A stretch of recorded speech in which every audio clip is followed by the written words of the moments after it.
మన ప్రభు అయిన యేసు క్రీస్తు యొక్క తండ్రి యగు దేవుడు స్తుతింపబడును గాక.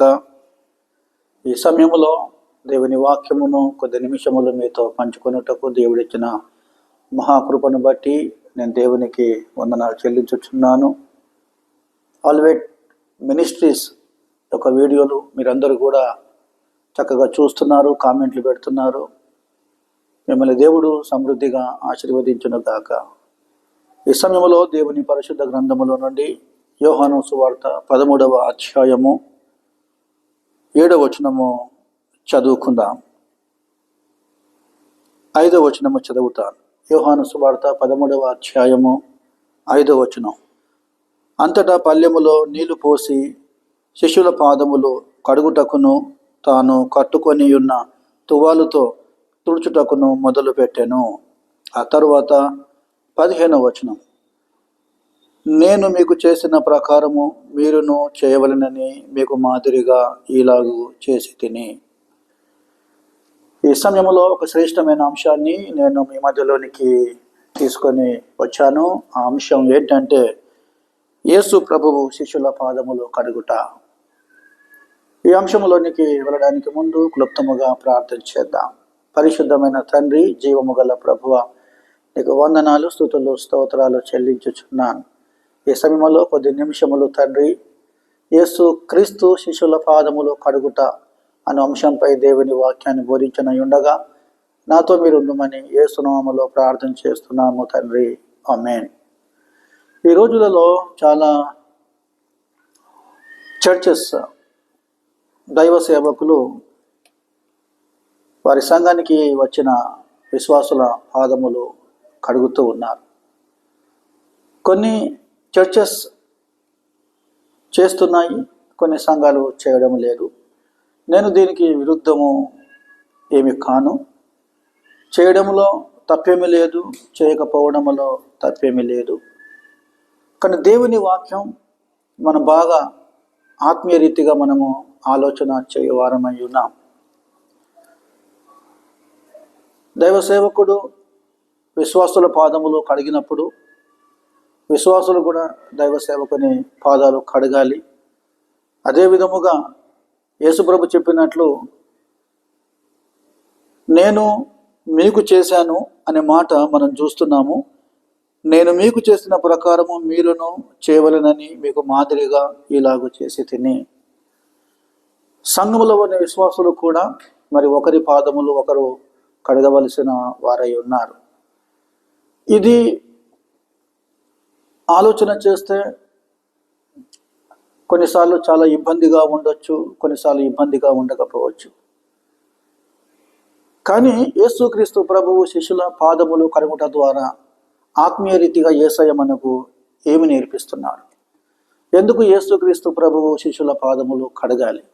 యేసుక్రీస్తు ప్రభువు శిష్యుల పాదములు కడుగుట వలన అతి ప్రాముఖ్యమైన విషయాలు మనం ఏమి నేర్చుకోగలం?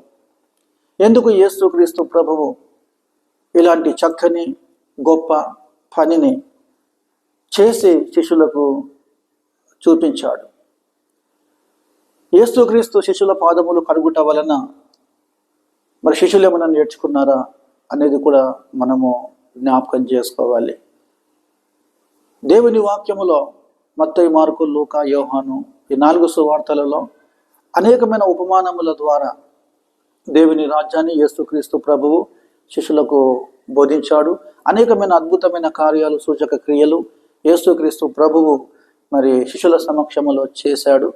అనేకమైన విషయాలు, మర్మములు అన్ని కూడా యేసు ప్రభు తన ప్రియమైన 12 మంది శిష్యులకు తెలియజేశాడు. ఇక్కడ చివరిగా యేసుక్రీస్తు ప్రభువు ఒక క్రియను చూపిస్తున్నాడు. ఒక క్రియను. ఆ క్రియ ఏంటంటే శిష్యుల పాదములు యేసు ప్రభు కడిగాడు. ఈ మాటలు విన్న తర్వాత, నేను చెప్పుచున్న ఈ మాటలన్నీ కూడా విన్న తర్వాత మనం చివరిగా మనం అర్థం చేసుకుందాం. మనము సంఘానికి వస్తున్న విశ్వాసుల పాదములు కడుగుటకు అర్హులమా కాదా, లేకుంటే విశ్వాసులు దైవ సేవకుని పాదములు కడుగుటకు అర్హులా కాదా అనే విషయాలు మనము ఈ యొక్క అంశము ద్వారా మనము అర్థం చేసుకోవచ్చు. కాబట్టి ప్రేమైన దేవుని బిడ్డలారా, పాత నిబంధనలో ఈ పాదముల గురించి, కాళ్ళ గురించి మనము జ్ఞాపకం చేసుకున్నట్లయితే, ఇశ్రాయేలీయులు, యూదులు, ఆ తర్వాత హెబ్రీయులు, వీరందరూ కూడా ఒక ఆచారముగా, సాంప్రదాయముగా ఎక్కువగా వీటికి విలువ ఇచ్చినట్లు మనము దేవుని వాక్యములు, పాత నిబంధనలో మనము చూస్తున్నాం. కాళ్ళు శుభ్రం చేసుకునే విషయంలో, పాదములు శుభ్రం చేసుకునే విషయంలో ఇశ్రాయేలీయులు ఎక్కువగా దీనికి ప్రాధాన్యత ఇచ్చారు. ఒకవేళ దేవుని వాక్యములో, పాత నిబంధనలో మనము జ్ఞాపకం చేసుకుంటే, అబ్రహాము దేవదూతలు తన ఇంటికి వచ్చినప్పుడు మరి భోజనం వచ్చేయడానికి ముందు కాళ్ళు కడుక్కొని మీరు విశ్రాంతి తీసుకున్నాడని మనము చూస్తున్నాం. అదేవిధముగా లోతు కూడా తన ఇంటికి వచ్చిన దైవ సేవకులను జ్ఞాపకం చేసుకొని పాదములు కడుక్కొని ఈ రాత్రి ఇక్కడ విశ్రాంతి తీసుకోమని మనము దేవుని వాక్యంలో చూస్తున్నాం. అదేవిధముగా యోసేపు కూడా తన అన్నలు ఐగుప్తు దేశంలో ఉన్న యోసేపు దగ్గరికి వచ్చినప్పుడు తన దాసులకు ఆజ్ఞాపించాడు. కాబట్టి వారు నీళ్లు ఏర్పాటు చేసినప్పుడు అన్నలందరూ కూడా అక్కడ పాదములు కడుక్కొని ఆ తర్వాత భోజనం చేసినట్లు మనం చూస్తున్నాం. అదేవిధముగా అబిగేలు దావీదుకు భార్య కాకముందు మరి నాబాలుకు భార్యగా ఉన్నది. అబిగేలు కూడా మరి దావీదు దగ్గరికి వచ్చి, నేను నీ యొక్క దాసుల కాళ్ళు కడుగుటకు నేను సిద్ధపడతాను, వాళ్ళ యొక్క కాళ్ళు కడుగుటకు నేను అక్కడ పని చేస్తాను అని ఆతిథ్యానికి ముందు మరి కాళ్ళు కడిగే ఆ యొక్క ఉద్యోగాన్ని ఆ అమ్మాయి స్వీకరించినట్లు మనం దేవుని వాక్యంలో చూస్తున్నాం. ఇంకా కొంచెం మనం ఆలోచన చేస్తే, పాత నిబంధనలో కూడా మరి ప్రత్యక్ష గుడారములోనికి వెళ్ళక ముందు మరి అక్కడ బయట నీటితో నింపబడిన గంగాలం ఉంటుంది. ఆ గంగాలములో నీళ్లు ఉంటాయి. అహరోను కుమారులు, అహరోను వీళ్ళందరూ కూడా చక్కగా మరి పాదములు కడుక్కొని శుభ్రముగా పాదములు కడుక్కొని ఆ యొక్క ప్రత్యక్ష గుడారములో మరి దేవుని సేవ చేయడానికి వెళ్ళినట్లు మనం చూస్తున్నాం. అక్కడ అహరోను కుమారులు చేతులు కాళ్ళు శుభ్రం చేసుకున్నారు. కాబట్టి ఈ పాత నిబంధనలో కాళ్ళు శుభ్రం చేసుకునుట అనే ఆ యొక్క విషయము ఎంతో ఇంపార్టెంట్గా ఉంటుంది.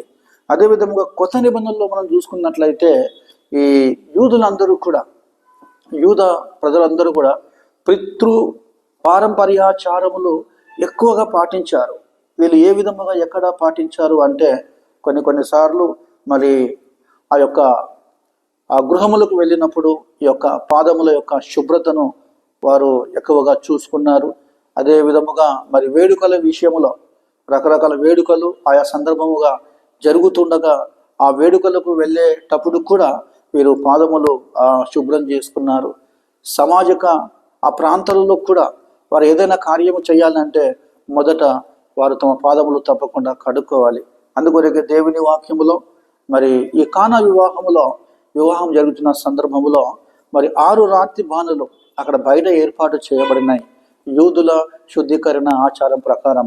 అదే విధముగా మరి సీమోనుతో దేవుడు అంటున్నాడు, యేసుప్రభు అంటున్నాడు, నేను నీ ఇంటికి వచ్చినప్పుడు నీవు నాకు నీళ్ళు ఇవ్వలేదు పాదములు కడుక్కోవడానికి.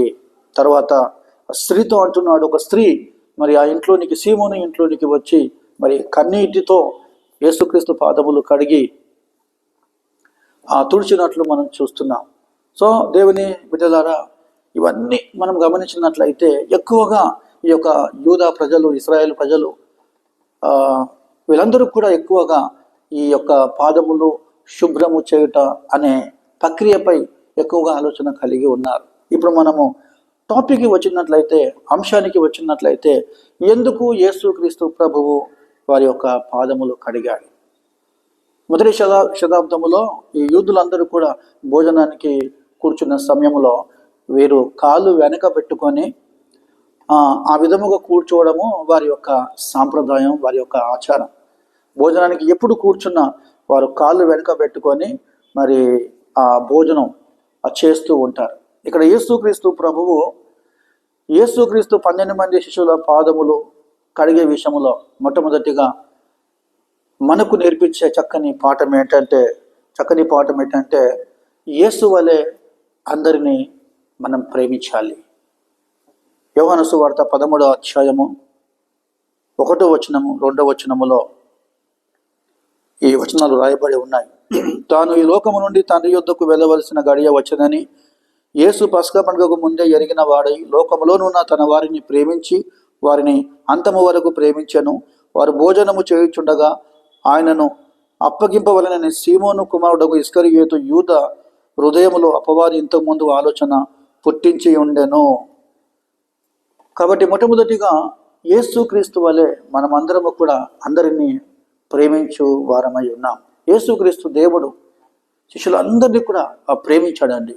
అన్ని విధాలుగా వారిని ప్రేమించాడు. అంతం వరకు యేసు ప్రభు శిష్యులను ప్రేమించాడు. కొన్నిసార్లు వారు దేవునికి వ్యతిరేకముగా మాట్లాడినప్పటికీ, కొన్నిసార్లు వారు తొందరపాటు చేసినప్పటికీ యేసు ప్రభు వారిని ప్రేమించాడు. వారిని దేవుని పరిచర్య కొరకు పిలిచాడు కాబట్టి వారిని దేవుడు ఎక్కువగా ప్రేమించాడు. కొన్నిసార్లు పేతురు ఎక్కువగా తొందరపడ్డాడు, అన్ని విషయాలలో మరి దుడుకుగా ప్రవర్తించాడు. అయినప్పటికీ యేసు ప్రభు పేతురును ప్రేమించాడు. అదే విధముగా కొంతమంది శిష్యులు మీ తండ్రిని మాకు కనపరచుమని చెప్పినప్పుడు వారిని ఏమీ కూడా అనకుండా వారి మాటలు అర్థం చేసుకొని నన్ను చూచిన వాడు నా తండ్రిని చూచును అని చక్కని మరి ఆన్సర్ ద్వారా వారికి తృప్తిని కలిగించాడు. కొంతమంది శ్రమ వచ్చినప్పుడు అందరూ కూడా పారిపోతున్న సమయంలో అయినప్పటికీ యేసుక్రీస్తు ప్రభువు వారిని విడిచిపెట్టలేదండి. అందుకే బైబిల్ ఏముందంటే నేను వలె నీ పొరుగు వారిని ప్రేమించుము. కాబట్టి యేసు ప్రభు ప్రేమలో ఆ యొక్క డాగు మచ్చ లేదండి. యేసు ప్రభు ప్రేమలో లిమిటేషన్ హద్దులు లేవండి. యేసు ప్రభు ఆయన 100% ప్రతి ఒక్కరిని ప్రేమించాడు. ఆయన 12 మంది శిష్యులలో యూదాను కూడా యేసయ్య ప్రేమించాడు. యూదా గురించి యేసు ప్రభుకు తెలుసు. యేసు ప్రభును పట్టించేవాడని, 30 వెండి నాళ్లకు అమ్మి వేసేవాడని, యేసు ప్రభును గూర్చి ఆలోచన పన్నాగములు కుట్ర చేస్తున్నాడు అని యేసయ్యకు అన్నీ తెలుసు. కానీ యేసు ప్రభు యూదాని కూడా ప్రేమించాడు. కానీ యూదా యేసు ప్రభు ప్రేమను అర్థం చేసుకోలేదండి, ఐడెంటిఫై చేయలేకపోయాడు. తనతో ఉండి అద్భుతమైన కార్యములు చూస్తున్నప్పటికీ, యేసుక్రీస్తు బోధలు విన్నప్పటికీ యేసుక్రీస్తు ప్రేమను అర్థము చేసుకోలేదండి. కాబట్టి యేసు ప్రభు మరి అందరినీ ప్రేమించాడు. యేసుక్రీస్తు ప్రభు అందరిని ఎలా ప్రేమించాడో నీవు నేను కూడా, మనమందరం కూడా మన పొరుగు వారిని, మన ఇంటి ముందు ఉన్న వారిని, ప్రతి ఒక్కరిని మనం ప్రేమించాలి. యేసుక్రీస్తు ప్రేమను వారికి మనము చూపించాలండి. నేను వలె నీ పొరుగు వారిని ప్రేమించమని దేవుని వాక్యంలో వ్రాయబడి ఉన్నది. భార్య భర్తను ప్రేమించాలి, భర్త భార్యను ప్రేమించాలి, భార్య భర్తలు తల్లిదండ్రులుగా పిల్లల్ని ప్రేమించాలి. కాబట్టి ప్రతి విషయంలో ప్రేమ ప్రేమ ప్రేమ ప్రేమ శాశ్వతమైనదండి. ప్రేమ శాశ్వతమైనది. దేవుని చిత్తమైతే దయచేసి దేవుని పరిశుద్ధ వాక్యం నుండి 1 కొరింథీయులకు రాసిన పత్రిక 13వ అధ్యాయము 7వ వచనం 8వ వచనం అక్కడ మీరు గమనించినట్లయితే అక్కడ దేవుని ప్రేమను గురించి మనం చూస్తున్నాం. అదేవిధముగా 1 యోహాను 4వ అధ్యాయము 10-11 వచనాలు దయచేసి మీకు సమయం ఉన్నప్పుడు మీరు చదవండి. అక్కడ దేవుని ప్రేమను గురించి మనకు అర్థమవుతుంది. ప్రియ దేవుని సంగమా, దేవుని బిడ్డలారా, యేసు ప్రభు నన్ను ఎంతగానో ప్రేమించాడు. ఆ కలువరి శిలువలో తన ప్రాణం పెట్టునంతగా మనల్ని ప్రేమించాడు. యేసు మనల్ని ప్రేమించాడు కాబట్టి నువ్వు నేను ప్రతి ఒక్కరిని ప్రేమించవలే ఉన్నాం. కాబట్టి దేవుడు ప్రేమామయుడు, దేవుడు ప్రేమ గలవాడు. కాబట్టి రెండవదిగా యేసుక్రీస్తు శిష్యుల పాదములు కడుగుటలో ఉన్న చక్కని అర్థం ఏంటంటే యేసు మాటల యందు విశ్వాసం ఉంచాలి. యోహాను సువార్త 13వ అధ్యాయము 3వ వచనం ఒక మాట ఉంది. తండ్రి తన చేతికి సమస్తమును అప్పగించననియు తాను దేవుని యొద్ద నుండి బయలుదేరి వచ్చననియు దేవుని యొద్దకు వెళ్ళవలసి ఉన్నదనియు యేసు ఎరిగి. రెండవదిగా దేవుని బిడ్డలైన మీరందరూ కూడా దేవుని మాటల యందు విశ్వాసం ఉంచాలి. యేసుక్రీస్తు బోధ యందు విశ్వాసం ఉంచాలి. యేసుక్రీస్తు మాట యందు విశ్వాసం ఉంచాలి. యేసుక్రీస్తు వాక్యముల యందు విశ్వాసం ఉంచాలి. యేసుక్రీస్తు మాటలను విశ్వాసముతో హృదయములో స్వీకరించాలి. కాబట్టి యేసుప్రభు అంటున్నాడు తండ్రి తన చేతికి సమస్తం అప్పగించాడు. తని అయిన దేవుడు తన కుమారుడైన యేసుక్రీస్తుకు సమస్తాన్ని అప్పగించాడు. ఆ తరువాత తాను దేవుని యొద్ద నుండి బయలుదేరి వచ్చననియు. యేసుప్రభు అంటున్నాడు, నేను దేవుని యొద్ద నుండి బయలుదేరి వచ్చాను. యేసుప్రభు అంటున్నాడు, దేవుని యొద్దకు వెళ్ళవలసి ఉన్నదని మరి యేసుప్రభు చెప్పాడు. ఆయన దేవుని యొద్ద నుండి వచ్చాడు, తిరిగి దేవుని యొద్దకు, తండ్రి యొద్దకు అతడు వెళ్తాడు అని ఈ యొక్క వాక్య భాగములో మనం చూస్తూ ఉన్నాం. అందుకొరకే ప్రియ దేవుని బిడ్డలారా, యేసు ప్రభు పరలోకం నుండి ఏ విధముగా ఈ భూలోకానికి వచ్చాడో, భూలోకంలో ఉండి చక్కని బోధలు చేసి అనేకులను ఏ విధముగా తన వైపు ఆకర్షించాడో, అదే విధముగా అనేకమైన శ్రమలు పొంది మరణించి సమాధి చేయబడి మృత్యుంజయుడై తిరిగి ఆయన ఆరోహణమై దేవుని యొద్దకు వెళ్ళాడు. ఆ మహిమగల సింహాసనం మీద ఆయన తండ్రి కుడిపార్శ్వమున కూర్చొని ఉన్నాడు. కాబట్టి ఈ మాటలు మనము హృదయమందు విశ్వసించాలి. ఈ మాటలు మనము విశ్వాసముతో మనము ముందుకు సాగాలండి దేవుని బిడ్డలారా. అందుకే రెండవ మాటగా యేసు మాటల యందు, ఆయన మాటలలో శక్తి ఉంది, ఆయన మాటలలో మహిమ ఉంది, ఆయన మాటలలో బలం ఉంది. కాబట్టి యేసుక్రీస్తు మాటలు, యేసుక్రీస్తు ఆ యొక్క వాక్యములు మనము నమ్మవలసి ఉన్నది. మూడవదిగా మనం చేయవలసిన పని ఏంటంటే యేసుక్రీస్తు వల్లే మనము తగ్గించుకోవాలి. యోహాను సువార్త 13వ అధ్యాయం 4వ వచనం చదువుతాను నేను. భోజన పంక్తిలో నుండి లేచి తన పై వస్త్రం అవతల పెట్టివేసి ఒక తువాలు తీసుకొని నడుమునకు కట్టుకొనెను. ఈ మాట మనము బాగా గమనిస్తాము దయచేసి. యేసుక్రీస్తు ప్రభు శిష్యులందరితో పాటు భోజనము చేస్తూ ఉన్నాడు. భోజనము చేస్తున్న సమయంలో ఆయన తన పై వస్త్రాన్ని తీసివేశాడు.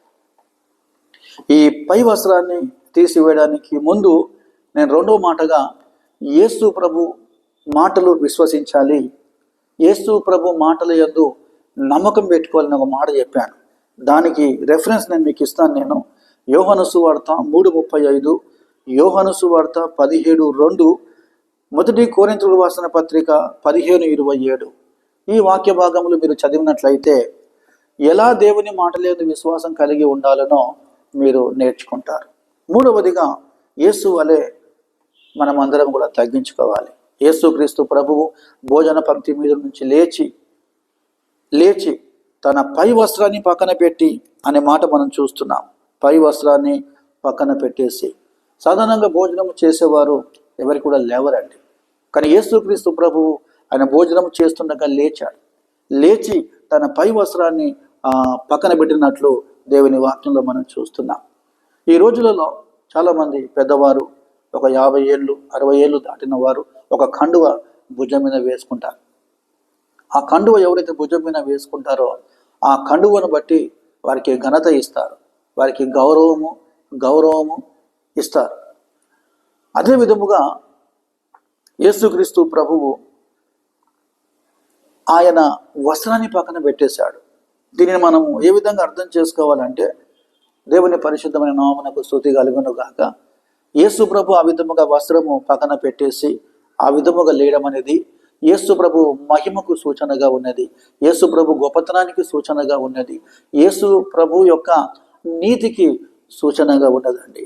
అందుకే దేవుని వాక్యములో ఫిలిప్పీయులకు రాసిన పత్రిక 2వ అధ్యాయము 7-8 వచనాలు మనం గమనించినట్లయితే ఆయన పరలోకములో ఉన్నవాడై ఉన్నప్పటికీ పరలోకమందు నివాసము చేస్తున్నప్పటికీ ఆ నివాసాన్ని వదిలిపెట్టేశాడు. మనుషుల పోలికగా పుట్టి దాసుని స్వరూపము ధరించుకొని తను తానే రిక్తునిగా చేసుకున్నాడు. మరణము పొందినంతగా ఆయన విధేయత చూపినట్లు దేవుని వాక్యములో చూస్తున్నాం. అంటే తన మహిమను, తన గొప్పతనాన్ని దేవుడు పక్కన పెట్టేశాడు. అదే విధముగా 2వ కొరింథీ 8వ అధ్యాయం 9వ వచనములో ఆయన ధనవంతుడై ఉండి కూడా మన దారిద్ర్యము చొప్పున మనము ధనవంతులు కావాలని మరి దేవుడు ఈ లోకానికి వచ్చినట్లు మనము చూస్తున్నాం. దేవునిబిడ్డలారా, ఆయన మహిమను, ఆయన ప్రభావాన్ని, ఆయన శక్తిని దేవుడు ప్రక్కన పెట్టేసి తను పూర్తిగా తగ్గించుకున్నాడు. యేసు ప్రభు తన సేవా జీవితం అంతటిలో పూర్తిగా ఆయన దీనత్వము కలిగి, దీన మనసు కలిగి, జకరియా గ్రంథము 9వ అధ్యాయం 9వ వచనం చదివినట్లయితే ఆయన దీన మనసు, తగ్గింపు, విధేయత మనకు కనబడుతుంది. ప్రియ దేవుని సంగమా, మనం ఎక్కడ ఉన్నా తగ్గించుకుందాం. యేసు క్రీస్తు వలె తగ్గింపు కలిగి ఉందాం. తాను తగ్గించుకునేవాడు హెచ్చింపబడును, తను తాను హెచ్చించుకునేవాడు తగ్గించబడును దేవుని వాక్యంలో మనం చూస్తున్నాం. కాబట్టి మన ఆత్మీయ జీవితంలో తగ్గింపు చాలా అవసరం అండి. నాలుగవదిగా మనము గమనించినట్లయితే యేసుక్రీస్తు ప్రభువు శిష్యుల పాదములు కడిగే విషయంలో మనం ఆత్మీయమైన పాఠాలు మనం నేర్చుకుంటున్నాం. ఒకటి, యేసు వలె మనం అందరినీ ప్రేమించాలి. రెండవదిగా యేసు మాటల యందు విశ్వసించాలి. మూడవదిగా యేసు వలె తగ్గించుకోవాలి. నాలుగవదిగా యేసు వలె సేవ చేయాలి, లేకుంటే యేసు వలె పరిచర్య చేయాలి. యోహాను సువార్త 13వ అధ్యాయం 4వ వచనములో అదే 4వ వచనం మళ్ళీ చదువుతాను నేను. భోజన పంక్తిలో నుండి లేచి తన పై వస్త్రం అవతల పెట్టి వేసి ఒక టవాలు తీసుకుని నడుమునకు కట్టుకొనెను. పై వస్త్రాన్ని పక్కన పెట్టేశాడు, అది చెప్పాను నేను మీకు. రెండవదిగా ఒక టవాల్ తీసుకొని నడుముకు కట్టుకున్నాడు. ఒక వస్త్రం తీసుకొని నడుముకు కట్టుకున్నాడు. ఈ రోజుల్లో చాలామంది పనివారు ఏం చేస్తారంటే, పని చేస్తున్న సమయంలో ఒక టవాల్ తీసుకొని నడుముకు కట్టుకొని పనికి మూవ్ అవుతారు, పని చేయడానికి ప్రిపేర్ అవుతారు, సిద్ధపడతారు. అది పనికి సూచన అని మనకు తెలుస్తుందండి. యేసుక్రీస్తు ప్రభువు కూడా ఆయన లేచాడు, వస్త్రాన్ని పక్కన పెట్టేశాడు, దాన్ని నడుముకు టవాలు కట్టుకొని, అక్కడ మనం చూస్తాం, ఒక టవాలు కట్టుకొని నడుమును కట్టుకొనెను. అంతటా పల్లెములో నీళ్లు పోసి శిష్యుల పాదములు కడుగుటకును తాను కొట్టుకొనిన తువాలు తుడుచుటకును మొదలు పెట్టెను. యేసు ప్రభు నడుమకు టవాలు కట్టుకొని ఒక పల్లెంలో నీళ్లు తీసుకొని శిష్యుల పాదాలు కడిగి శుభ్రముగా ఆ టవాలు తీసి వారి పాదములు తుడిచినట్లు మనము చూస్తున్నాం. ప్రియమైన దేవుని బిడ్డలారా, యేసుక్రీస్తు పరిచర్య మనం గమనించినట్లయితే ఆయన 12 ఏళ్ల వయసులో ఉన్నప్పుడు యెరూషలేము మందిరములో పరిచర్యను ప్రారంభించాడు. ఆయన పరిచర్యలో ఏ జాప్యము లేకుండా ఆయన చక్కని పని చేశాడు, నమ్మకమైన పని చేశాడు. నన్ను పంపిన వాని ఆ పని తుదముట్టించుటయే నా పని అని యేసుప్రభు చెప్పాడు. యేసుప్రభు ఆయన పగలున్నంత వరకు నా తండ్రి పనులు నేను చేయాలి అని యేసయ్య చెప్పాడు. 33.5 years 33 సంవత్సరములు యేసుప్రభు చక్కని సేవ చేశాడు, నమ్మకమైన సేవ చేశాడు, మంచి పరిచర్య చేశాడు. మనం దేవుని వాక్యం మనం గమనించినట్లయితే లూకా సువార్త 22వ అధ్యాయము 27వ వచనం తర్వాత చదవండి మీరు. మత్తయి సువార్త 20వ అధ్యాయము 28వ వచనములో ఆ యొక్క మాటలు రాయబడి ఉన్నాయి. మనుష్య కుమారుడు పరిచారము చేయించుకుంటకు రాలేదు కానీ పరిచారము చేయుటకును అనేకులకు క్రయధనముగా తన ప్రాణం పెట్టుటకు వచ్చానని బైబిల్లో మనం చూస్తున్నాం. ప్రియ దేవుని సంగమా, దేవుని బిడ్డలారా, మీరు చర్చిలో ఉన్నప్పుడు, బయట ఉన్నప్పుడు దేవుడు మీకు ఇచ్చిన పనిని నమ్మకంగా చేయండి, సక్రమముగా చేయండి, విశ్వాసముతో చేయండి, ఆయన వైపు చూస్తూ చేయండి. 5 తలాంతులు తీసుకున్నవాడు 5 సంపాదించాడు, 2 తలాంతులు తీసుకున్నవాడు 2 సంపాదించాడు. దేవుడు వారిని దీవించాడు. బలానమ్మకమైన మంచి దాసుడా అని వారిని మెచ్చుకున్నాడు. సో నీవు కూడా సంఘములో ఇంట బయట నమ్మకంగా పనిచేయడం దయచేసి. శ్రద్ధ గలవాడు ఏలుబడి చేయును అని దేవుని వాక్యంలో మనం చూస్తున్నాం. అదే విధముగా 5వదిగా మనం చూస్తాం. 5వదిగా యేసుతో సహవాసం చేయాలి, యేసుతో కలిసి ఉండాలి, యేసుతో జీవించాలి, యేసుతో నడవాలి, యేసుని అనుసరించాలి. అది యేసుతో సహవాసము చేయుట. 13వ అధ్యాయము 6-8 వచనాలు గమనించండి దయచేసి. ఇట్లు చేయుచు ఆయన సీమోను పేతురు వద్దకు వచ్చినప్పుడు అతడు, ప్రభువా, నీవు నా పాదములు కడుగుదువా అని ఆయనతో అనెను. అందుకు యేసు, నేను చేయుచున్నది ఇప్పుడు నీకు తెలియదు గాని ఇక మీదట తెలుసుకొందువని అతనితో చెప్పగా, పేతురు, నీవెన్నడూ నా పాదములు కడగరాదని ఆయనతో అనెను. అందుకు యేసు, నేను నిన్ను కడిగిన ఎడల నాతో నీకు పాలు లేదనెను. ఇక్కడ పేతురు యేసుక్రీస్తు యొక్క సంభాషణలో మనము చూస్తూ ఉన్నాం. శిష్యులందరి పాదములు యేసయ్య చక్కగా కడిగిన తర్వాత, వారి పాదములు శుభ్రం చేసిన తర్వాత పేతురు దగ్గరికి వచ్చాడు. పేతురు దగ్గరికి వచ్చి ఈ సంభాషణ జరిగిన తర్వాత మరి పేతురు అంటున్నాడు, నీవెన్నడూను నా పాదములు కడగరాదని ఆయనతో అనెను. అందుకు యేసు, నేను నిన్ను కడిగని ఎడల నాతో నీకు పాలు లేదనెను. అని మాటకు అర్థం ఏంటంటే, నాతో నీకు సంబంధము లేదు, కాబట్టి నేను నీ పాదములు కడగాలి. ఇప్పుడు నీకేమి తెలియదు, రాబో కాలములో నీకు పరిశుద్ధాత్మ దేవుడు అన్ని బోధిస్తాడు. నువ్వేమి చేయవలేనో, ఏ విధముగా దేవుని వాక్యం చెప్పవలేనో, ఏ విధముగా ప్రార్థన చేయవలేనో, ఏ విధముగా పరిశుద్ధాత్మ యూదుల మీదకి రావలేనో అవన్నీ నువ్వు చేస్తావు. ఇప్పుడు తెలియదు, రాబో కాలంలో నీకు తెలుస్తుందని యేసు ప్రభు జవాబిచ్చాడు. కాబట్టి నేను ఈ పని చేయని ఎడల, నేను నిన్ను కడిగిన ఎడల నాతో నీకు పాలు లేదనెను. కాబట్టి దేవుడు, యేసుక్రీస్తు దేవుడు పేతురుతో అంటున్నాడు, ఒకవేళ నేను నిన్ను కడిగిన ఎడల నా ఆత్మ నీలో ఉండదు, నా ప్రేమ నీలో ఉండదు, నీవు పరిచర్య చేయలేవు, నీలో ప్రేమ ఉండదు, నీలో తగ్గింపు ఉండదు అని యేసుక్రీస్తు ప్రభువు మరి పేతురుతో అంటున్నాడు. అందుకొరకే 5వ మాటగా యేసుతో సహవాసం చేయాలి. యేసు ప్రభు పేతురుతో అంటున్నాడు, నేను నిన్ను కడిగినడలా నువ్వు నాతో సహవాసం చేస్తావు, నా ఆత్మ నీలో ఉంటుంది, నా ప్రేమ నీలో ఉంటుంది, దేవుని ఆత్మ నింపుదల కలిగి నువ్వు గొప్పగా పరిచర్య చేస్తావు. నువ్వు పరిచర్య చేయటం వలన 3000 మంది పశ్చాత్తాపము కలిగి బ్యాప్టిజం తీసుకుంటారు. అయ్యా దేవుని బిడ్డలారా, నువ్వు దేవునితో సహవాసం చేస్తున్నావా? లోకంలో ఉన్నదంతా ఈ శరీరాశ, నేత్రాశ, జీవపడమం తండ్రి వలన పుట్టినవి కావు. కాబట్టి లోకముతో సహవాసం చేస్తే నువ్వు దేవునికి దూరం అవుతావు.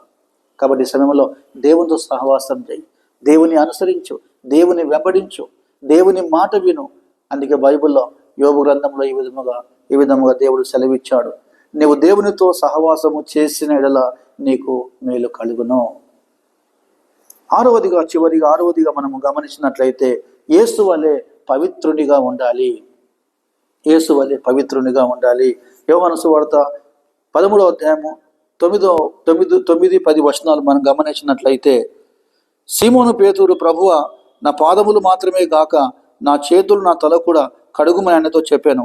యేసు అతన్ని చూచి, స్నానము చేసిన వాడు పాదములు తప్ప మరేమీ కడుక్కొననక్కర లేదు, అతడు కేవలము పవిత్రుడయ్యను.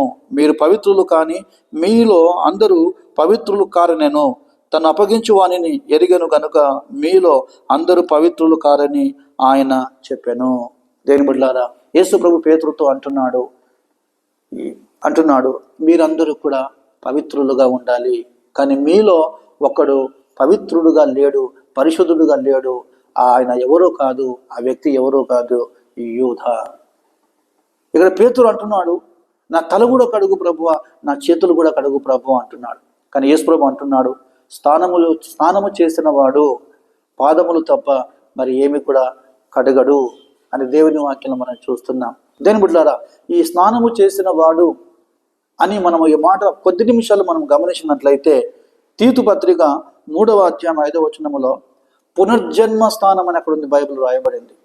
ఇది బ్యాప్టిజానికి సాదృశ్యముగా ఉందండి. ఒకడు నీతి మూలముగాను ఆత్మ మూలముగాను జన్మిస్తేనే తప్ప దేవుని రాజ్యానికి వారసుడు కాడు అని యేసు ప్రభు నికోదెముతో చెప్పినట్లు మనము చూస్తున్నాం. దేవుని బిడ్డలారా, స్థానం అనేది ఈ బ్యాప్టిజానికి సాదృశ్యముగా ఉన్నది. కాబట్టి ఒకడు నీతి మూలముగా జన్మించాలి, ఆత్మ మూలముగా జన్మించాలి. కానీ ఇక్కడ యూద మరి ఆ విధముగా పవిత్రముగా లేడు, సాతాను యొక్క సంబంధి అని యేసుక్రీస్తు దేవుని వాక్యంలో చెప్పినట్లు మనము చూస్తున్నాం. దేవుళ్ళారా, ఒక్కసారి స్నానము చేస్తే పాదములు కడుక్కునే అక్కరలేదు. ఒక్కసారి నువ్వు దేవుళ్ళలోనికి వచ్చిన తర్వాత, పవిత్రునిగా అయిన తర్వాత తిరిగి స్నానం చేసే అవసరం లేదు. కానీ దేవుని యొద్ద నువ్వు పాపము చేసినప్పుడు దేవుని యొద్దకు వచ్చి ఆ పాపముల కొరకు నువ్వు పశ్చాత్తాపపడాలి. నీ పాపములకు క్షమాపణ ఇవ్వాలని దేవుని యొద్దకు నువ్వు రావాలి, దేవుని అడగాలి. అలాగని పాపము చేస్తూ మరలా యేసు దగ్గరికి వచ్చి నన్ను క్షమించు ప్రభు అని కాదు. అందుకే రోమపత్రిక 6వ అధ్యాయం 1వ వచనములో కృప విస్తరించనని పాపములో నిలిచి ఉందామా? దేవుని బిడ్డలారా, ఈ యొక్క సమయంలో మీ పాదములు ఎలా ఉన్నాయి? ఒకసారి మరి మనల్ని మనం పరిశీలన చేసుకుందాం. ఇంకా మీకు దేవుని వాక్యం అర్థం కావాలంటే యెషయా గ్రంథము 59వ అధ్యాయము 7-8 వచనాలు చదవండి. కీర్తనలు 51వ అధ్యాయము 4వ వచనం చదివినట్లయితే ఈ యొక్క పాదములకు సంబంధించిన మాటలు మీకు అర్థమవుతాయి. కాబట్టి మన పాదములు ఎలా ఉన్నాయి? సువార్త సేవ చేయు వారి పాదములు ఎంతో సుందరములు. మన పాదములు మరి లోక సంబంధముగా మనం అక్కడ తిరుగుతూ ఉన్నామా, లేకుంటే మన పాదములు మరి నిత్యము దేవుని సన్నిధిలో ఉన్నాయా? ఒకసారి జ్ఞాపకం చేసుకుందాం. మరి గెహాజీ పాదములు మరి ఎలీషా దగ్గర లేవు. ఆ యొక్క ధనము విషయంలో ఆ విధంగా వెళ్ళినట్లు మనం చూస్తూ ఉన్నాం. అందుకే బైబిల్లో నీ వాక్యము నా పాదములకు దీపం, నా త్రోవకు వెలుగై ఉన్నది. కాబట్టి దేవుని బిడ్డలారా, యేసుక్రీస్తు ప్రభువు శిష్యుల పాదములు కడిగి 6 చక్కని ఆత్మీయమైన పాఠాలు మనకు నేర్పించాడు. మొదటి పాఠం, యేసు వలె మనం అందరినీ ప్రేమించాలి. యేసు వలె యేసు మాటల యందు విశ్వసించాలి. యేసు వలె మనం తగ్గించుకోవాలి. యేసు వలె చక్కని సేవ చేయాలి, పరిచర్య చేయాలి. యేసుతో సహవాసం చేయాలి. యేసు వలె పవిత్రులుగా ఉండాలి. ఇదండి యేసుక్రీస్తు శిష్యుల పాదములు కడుగుట అనే దానికి అర్థం. పాదములు మరి తప్పకుండా కడగాలని లేదు, కడగకూడదని లేదు. కానీ ఈ 6 సుగుణములు, ఈ 6 ఆత్మీయమైన పాఠములు మీ జీవితంలో ఉంటే మీరు దేవుని మాట నెరవేర్చినట్లే.